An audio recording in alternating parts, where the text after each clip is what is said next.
Before presenting the benchmarking data, there are a few important things to consider. Number 1, the game is currently in pre-alpha development stage. Soulframe is still actively being developed, which includes ongoing fixes and optimizations. During testing, I experienced a brief freeze, which you can see here.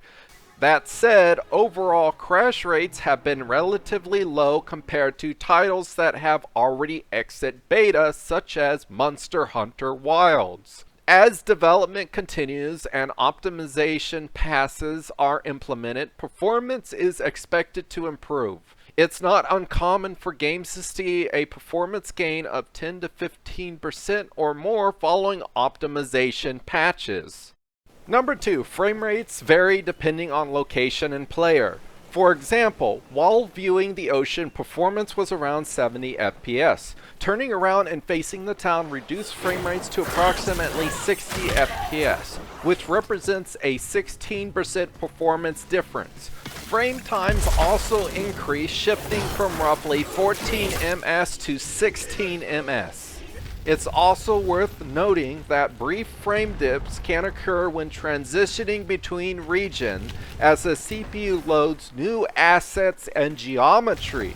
This is why you may see a short freeze during area transition. Once underground, performance is generally improved, with frame rates ranging from 70 to 90 FPS during exploration.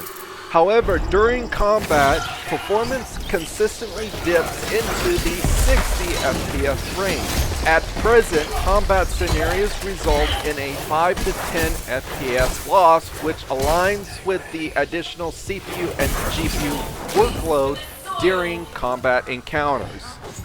Number 3, 1080p testing and upscaling. If you have a GPU that has more than 8 GB of VRAM, you can comfortably play Soulframe at 1440p or even 4K. There's generally no need to drop to 1080p to achieve high frame rates like 120 FPS. 1080p is more appropriate for mid-grade cards like the RTX 3060 6GB or RX 6600 8GB, which may struggle to maintain high frame rates at higher resolution on demanding scenes. I should note that some laptops with a RTX 4060 Ti and 5060 Ti, as well as the RX 7600 XT, may only include a 1080p monitor. But you can easily get 120 FPS in this game at that resolution. I'm not sure which DLSS version Soulframe uses, but generally, DLSS 3.0 balance preserves a lot of visual details while improving performance. DLSS 2.0 and FSR 2.2, on the other hand, can result in a noticeable decline in image quality when using presets below quality. I am not going to test really low settings such as 1440p low DLSS ultra performance. This is not realistic to play the game at. Yes, you can get 180 frames per second in this preset, but the CPU is now the bottleneck. What I'm going to be focusing on is balancing quality with performance.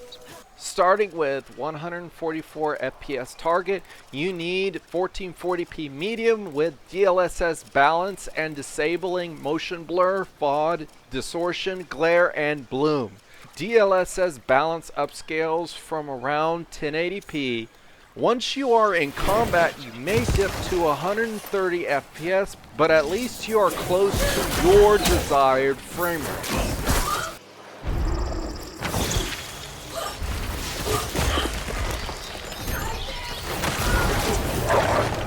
If you have a 120 FPS target 1440p medium, there are two options. You can set it to balance and turn off motion blur, FOD, distortion, glare, film grain, and bloom. Some people prefer having these settings on to enhance the visual experience. The other option is to set it to DLSS quality but turn off motion blur, FOD, distortion, glare, film grain, and bloom. It is all based on preference if you prefer less AI upscaling or less visual enhancements. If your frame target is 90 FPS at 1440p, you can set it to native with medium, then turn off the volumetric lighting and local reflections, as well as the other enhancements such as motion blur, fog, distortion, glare, film grain, bloom, and color correction.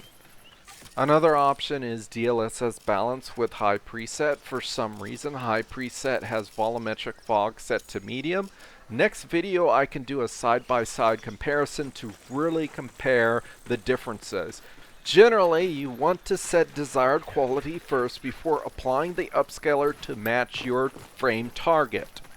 Last one for 1440p we'll be testing is the 60 FPS target. You can achieve this by using high preset and DLSS quality.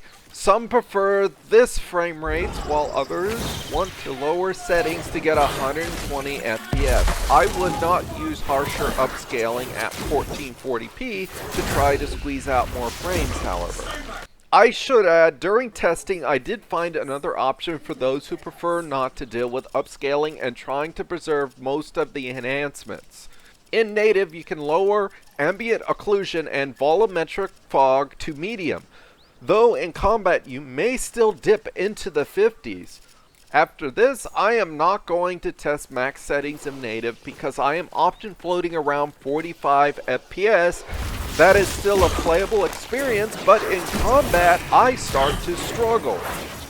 When it comes to 4K, you are limited on frame rates. This GPU is not designed for 4K 120 FPS gaming. Unfortunately, even when turning down to medium with volumetric lighting, local reflections, motion blur, fog, distortion, glare, film grain, and bloom off, as for DLSS performance, it is still not enough to deliver 90 FPS. You would have to go down to ultra performance. DLSS version 4.0 is the only version I am comfortable at performance settings. There is a noticeable artifacting and texture stretching issues. VRAM usage has been above 8 gigabytes.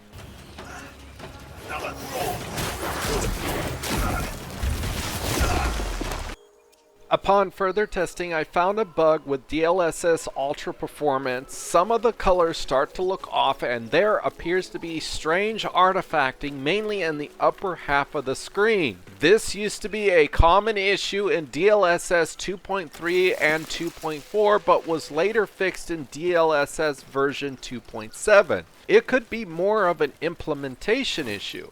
I found with FSR it does not seem to cause this same issue. If your frame target is 60 FPS at 4K, DLSS balance paired with medium preset is a solid starting point. From there, geometric and texture quality can remain high with minimal performance impact. Ambient occlusion can remain on high unless if you need to squeeze out additional frames, while volumetric fog works best at medium for a good balance of atmospheric and performance. Most visual enhancers can remain enabled. As a 4K gamer, this is the configuration I prefer for Soulframe because the added visual effects provide a cinematic look that fits the game's aesthetics. DLSS balanced at 4K renders internally at roughly 1250p between 1080p and 1440p, which explains why native 1440p can appear sharper even though the reconstructed 4K image offers better overall presentation on a larger display. The other option is DLSS quality paired with medium preset. Texture and geometry can remain on high, and dynamic lighting should stay enabled as turning it off results in noticeable dips in visual quality. Other lighting features and reflection can be disabled if needed. Ambient occlusion and volumetric lighting work best set to medium. Most additional visual enhancements can be turned off to stay closer to 60 FPS target, though there may still be occasional dips below that threshold. While testing this configuration, I noticed that DLSS quality preserves more fine details than DLSS balance, likely due to less aggressive upscaling. Some visual enhancements can also reduce perceived clarity, particularly film grain, field of depth, motion blur, bloom, and color correction. If you're prioritizing image clarity or competitive visibility, turning these off can be beneficial, though it does remove some of the game's intended cinematic atmosphere. Ideally, I like my RTX 4060 Ti 16GB to handle modern 2025 titles at high settings with DLSS quality.